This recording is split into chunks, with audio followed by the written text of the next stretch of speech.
જય હિન્દ વિદ્યાર્થી મિત્રો। તો આજે આપણે એમકોમ સેમેસ્ટર 4 માં એડવાન્સ કોસ્ટ એન્ડ મેનેજમેન્ટ એકાઉન્ટિંગમાં તમારી જે ત્રીજું ચેપ્ટર છે વસ્તુની કિંમત નિર્ધારણ, તો તેનો જે દાખલો 2018માં પૂછવામાં આવ્યો હતો તેનો આજે આપણે સોલ્યુશન કરાવવાના છીએ। તો તમારે જે ત્રીજો દાખલો પૂછવામાં આવ્યો હતો એમપી લિમિટેડ કરીને, તો આ દાખલો ત્રીજા ચેપ્ટરનો છે વસ્તુના કિંમત નિર્ધારણનો। તો આજે આપણે આ દાખલાનું સોલ્યુશન કરાવવાના છીએ। તો આ દાખલાનું સોલ્યુશન આપણે એટલા માટે કરાવીએ છીએ કારણ કે આની જેવો દાખલો 2021માં કૃપા લિમિટેડ કરીને પૂછવામાં આવ્યો હતો। તો તે દાખલાનું આપણે સોલ્યુશન કરાયેલું છે, તે તમે ન જોયું હોય તો જોઈ લેજો। તે વિડીયોની લિંક ડિસ્ક્રિપ્શનમાં મૂકેલી છે અને ઉપરની સાઈડ કોર્નર પર તમને આઈ બટન દેખાતું હશે, ત્યાં ક્લિક કરશો તો પણ તે વિડીયો તમે જોઈ શકશો। તો સૌપ્રથમ આપણે આ દાખલાની રકમ જોઈએ, ત્યાર પછી આનું સોલ્યુશન કરીશું। તો આજના વિડીયોમાં એન્ડ સુધી બન્યા રહેજો। તો ચાલો આપણે સ્ટાર્ટ કરીએ। તો આપણે રકમ જોઈએ તો આપણને રકમમાં કીધેલું છે કે એમપી લિમિટેડ નીચે મુજબની વિગત આપે છે। તો સૌપ્રથમ આપણને માલ સામાન આપેલો છે એકમ દીઠ 11.20 લખીએ। ત્યાર પછી આપણને મજૂરી આપેલી છે એકમ દીઠ 3 રૂપિયા લખીએ। ત્યાર પછી આપણને ચલિત પરોક્ષ ખર્ચા આપેલા છે 0.80 લખીએ। ત્યાર પછી આપણને સ્થિર કારખાના ખર્ચા આપેલા છે વાર્ષિક 6,60,000। ત્યાર પછી આપણને સ્થિર વેચાણ અને વહીવટી ખર્ચ આપેલા છે 3,60,000 વાર્ષિક। ત્યાર પછી આપણને વાર્ષિક વેચાણ આપેલું છે 4 લાખ યુનિટ, એટલે કે આ વર્ષ દરમિયાન 4 લાખ એકમોનું ઉત્પાદન અને વેચાણ થાય છે, એટલે કે 4 લાખ એકમો આપણે ધ્યાનમાં રાખવાના।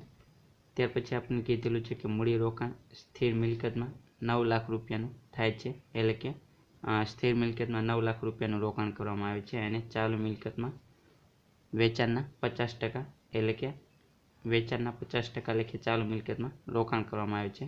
તો આપણને વેચાણ આપેલું નથી, તો આપણે વેચાણની ગણતરી કરવી પડશે।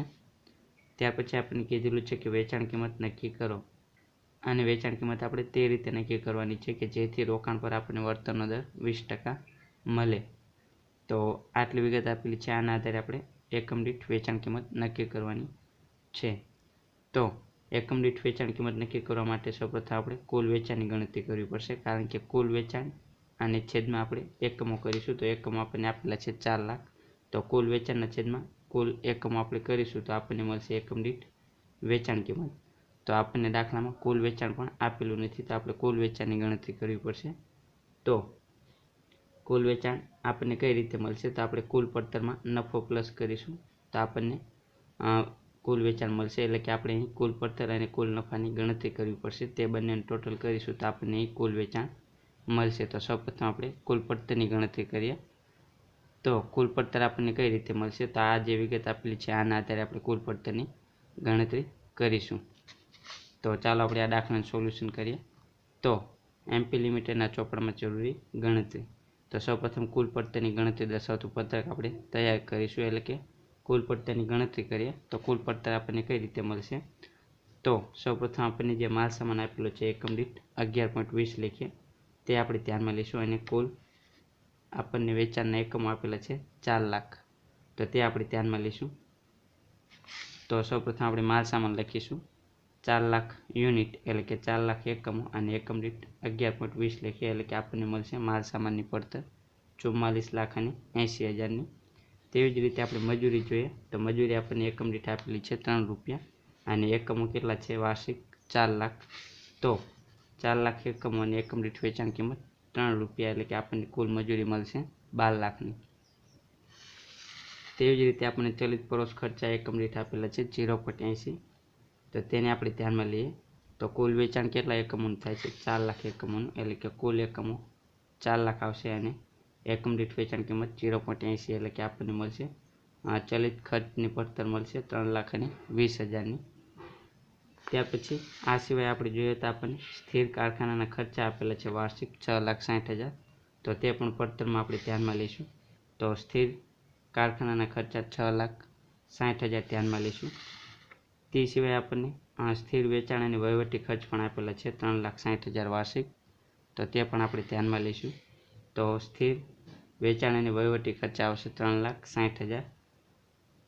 તો આ બધાને આપણે ટોટલ કરીશું તો આપણને મળશે કુલ પડતર, તો આપણે કુલ પડતર થશે 70,20,000ની, એટલે કે કુલ પડતર આવશે 70,20,000। ત્યાર પછી હવે આપણે નફાની ગણતરી કરીશું, એટલે કે કુલ પડતર પ્લસ નફો કરીશું તો આપણને મળશે કુલ વેચાણ. ત્યાર પછી કુલ વેચાણના છેદમાં કુલ એકમો કરીશું તો આપણને મળશે એકમ દીઠ વેચાણ કિંમત. તે રીતે આપણે ગણતરી કરવાની છે. તો સૌપ્રથમ આપણે નફાની ગણતરી કરીએ.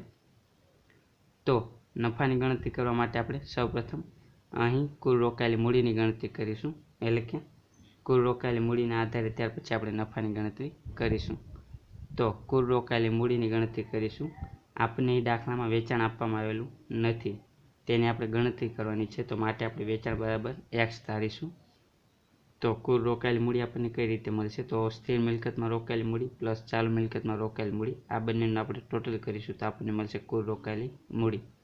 તો આપણને દાખલામાં અહીં આ મૂડી રોકાણ આપેલું છે. સ્થિર મિલકતમાં કેટલું છે? 9 લાખ રૂપિયાનું, એટલે કે સ્થિર મિલકતમાં રોકાયેલી મૂડી આવશે 9 લાખ રૂપિયા. તો સ્થિર મિલકતમાં રોકાયેલી મૂડી આપણે કરીશું 9 લાખ રૂપિયા પ્લસ ચાલુ મિલકત. તો ચાલુ મિલકતમાં આપણને સૂચના આપેલી છે કે વેચાણના 50%, એટલે કે વેચાણના 50% જેટલી રકમ ચાલુ મિલકતમાં રોકાયેલી છે. તો આપણે વેચાણના 50% ધ્યાનમાં લઈશું. તો આપણી પાસે વેચાણ ઉપલબ્ધ નથી, તો માટે આપણે વેચાણ બરાબર એક્સ ધારીશું, કારણ કે આપણે વેચાણની ગણતરી આગળ કરવાની છે. તો વેચાણના 50%, એટલે કે વેચાણ બરાબર એક્સ ધારીશું. તો 50% આપણને કીધેલું છે વેચાણના, એટલે કે 50ના છેદમાં 100 કરીશું તો આપણને મળશે 0.50, એટલે કે 0.50 એક્સ આવશે. એક્સ બરાબર વેચાણ થશે. તો આ થશે આપણું કુલ રોકાયેલી મૂડી, એટલે કે કુલ રોકાયેલી મૂડી આપણે આ ધ્યાનમાં લેવાની 9 લાખ પ્લસ 0.50 એક્સ. તો આના આધારે હવે આપણે નફાની ગણતરી કરીશું. તો નફો આપણને કઈ રીતે મળશે? તો નફો બરાબર કુલ રોકાયેલી મૂડી, જે આપણે ઉપર ગણતરી કરી તે ધ્યાનમાં લેવાની, અને રોકાયેલી મૂડી પર વર્તનનો દર. તો કુલ રોકાયેલી મૂડી આપણને કેટલી પ્રાપ્ત થઈ? 9 લાખ પ્લસ 0.50 એક્સ. તો તે આપણે સૌપ્રથમ લખીશું 9 લાખ પ્લસ 0.50 એક્સ, અને રોકાયેલી મૂડી પર વર્તનનો દર. તો આપણને દાખલામાં કીધેલું છે કે રોકાયેલી મૂડી પર વર્તનનો દર કેટલા ટકા? 20% મળે તે રીતે વેચાણ કિંમત નક્કી કરો, એટલે કે રોકાયેલી મૂડી પર આપણે વર્તનનો દર 20% ધ્યાનમાં લેવાનો. તો રોકાયેલી મૂડી પર વર્તનનો દર આવશે 20%, એટલે કે 9 લાખને આપણે 20% કરીશું તો આપણને મળશે 1,80,000, અને તેવી જ રીતે 0.50ના 20% કરીશું તો આપણને મળશે 0.10 એક્સ. એટલે કે વેચાણ થશે. તો આ થશે આપણો નફો, એટલે કે નફો બરાબર 1,80,000 પ્લસ 0.10 એક્સ આવશે. તો આ થઈ કુલ પડતર અને નફાની ગણતરી. તો હવે આપણે કુલ વેચાણની ગણતરી કરીએ, એટલે કે કુલ પડતર પ્લસ કુલ નફો, આ બંનેનું ટોટલ કરીશું તો આપણને મળશે કુલ વેચાણ. તો આપણે કુલ વેચાણની ગણતરી કરીએ. તો કુલ વેચાણ અને એકમ દીઠ વેચાણ અંગેની ગણતરી, તો તે આપણને કઈ રીતે મળશે? તો કુલ વેચાણમાં આપણે પડતર અને નફો પ્લસ કરીશું તો આપણને મળશે કુલ વેચાણ. તો કુલ વેચાણ બરાબર કુલ પડતર પ્લસ કુલ નફો આવશે. તો કુલ વેચાણ બરાબર આપણે કુલ વેચાણની ગણતરી કરવાની છે, અને વેચાણ બરાબર આપણે એક્સ ધારીશું.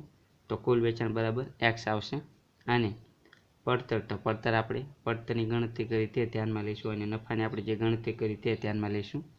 તો સૌપ્રથમ વેચાણ બરાબર આપણે એક્સ ધારેલું છે, તો તે આપણે લખીશું વેચાણ બરાબર એક્સ આવશે. પડતર, તો પડતર આપણે ગણતરી કરી તો આપણને કેટલી પ્રાપ્ત થઈ? કુલ પડતર 70,20,000ની.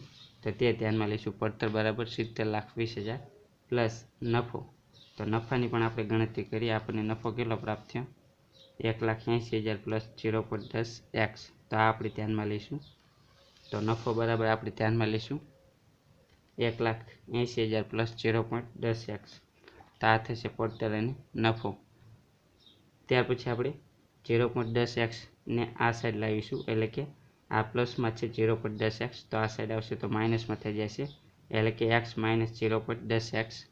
ત્યાર પછી 70,20,000 ના 70,20,000 આવશે, અને 1,80,000 ને 1,80,000. ત્યાર પછી એક્સ બરાબર શું થાય? તો એક્સ બરાબર 1 થાય, એટલે કે 1 માઇનસ 0.10 એક્સ. તો આપણને મળશે 0.90 એક્સ. તો ત્યાર પછી 70,20,000 પ્લસ 1,80,000 આ બંનેનું ટોટલ કરીશું તો આપણને મળશે 72 લાખ. તો 0.90 એક્સ બરાબર 72 લાખ આવશે. ત્યાર પછી આ જે 0.90 એક્સ છે તેને આ સાઈડ આપણે લાવશું તો છેદમાં આવશે, તો 72 લાખના છેદમાં 0.90 આવશે. તો આપણને મળશે કુલ વેચાણ, એટલે કે 72 લાખના છેદમાં 0.90 કરીશું તો આપણને મળશે કુલ વેચાણ. તો એક્સ બરાબર વેચાણ થશે એટલે કે કુલ વેચાણ આવશે 80 લાખનું, તો આપણને અહીં કુલ વેચાણ મળશે 80 લાખનું. તો આ થશે કુલ વેચાણ. ત્યાર પછી આપણે એકમ દીઠ વેચાણ કિંમતની ગણતરી કરીએ. તો એકમ દીઠ વેચાણ કિંમત આપણને કઈ રીતે મળશે? તો એકમ દીઠ વેચાણ કિંમત બરાબર કુલ વેચાણ છેદમાં એકમ આપણે કરીશું તો આપણને મળશે એકમ દીઠ વેચાણ કિંમત. તો કુલ વેચાણની આપણે ગણતરી કરી તે ધ્યાનમાં લઈશું અને એકમો આપણને દાખલામાં આપેલા છે તે ધ્યાનમાં લઈશું. તો આના આધારે આપણે એકમ દીઠ વેચાણ કિંમતની ગણતરી કરીશું. તો કુલ વેચાણ કેટલું આવશે? 80 લાખનું આવશે. તો કુલ વેચાણ બરાબર 80 લાખ ધ્યાનમાં લઈશું અને એકમો એટલે કે યુનિટ. તો યુનિટ આપણને દાખલામાં કીધેલું છે કે વાર્ષિક વેચાણ 4 લાખ યુનિટનું થાય છે. તો યુનિટ બરાબર 4 લાખ આપણે ધ્યાનમાં લઈશું. તો 80 લાખના છેદમાં 4 લાખ એટલે કે આપણને મળશે એકમ દીઠ વેચાણ કિંમત 20 રૂપિયા. તો એકમ દીઠ વેચાણ કિંમત આપણે 20 રૂપિયા ધ્યાનમાં લઈશું. તો આપણને દાખલામાં કીધેલું છે કે વેચાણ કિંમત નક્કી કરો, તો આપણને એકમ દીઠ વેચાણ કિંમત મળશે 20 રૂપિયા. અને આપણને કીધેલું છે કે રોકાણ પર વળતરનો દર 20% મળે તે રીતે વેચાણ કિંમત નક્કી કરવાની છે. તો આપણે લાસ્ટમાં નિર્ણય આપવાનો કે રોકાણ પર 20% વળતરનો દર મેળવવો હોય તો એકમ દીઠ વેચાણ કિંમત 20 રૂપિયા રાખવી જોઈએ. તો આ રીતે આ દાખલાનું સોલ્યુશન કરવાનું હતું. આ દાખલો તમને 2018માં પૂછવામાં આવ્યો હતો અને આની જેવો દાખલો તમને 2021માં પણ પૂછવામાં આવેલો છે. તો એટલા માટે આ દાખલાનું સોલ્યુશન આપણે કરાવ્યું. તો આ દાખલામાં તમને કંઈ ક્વેરી હોય તો તમે કમેન્ટ કરી શકો છો, તેનું હું આન્સર તમને આપીશ. તો આ દાખલાનું સોલ્યુશન અહીં પૂરું થાય છે. નેક્સ્ટ વિડીયોમાં આપણે બીજા દાખલાનું સોલ્યુશન કરાવીશું.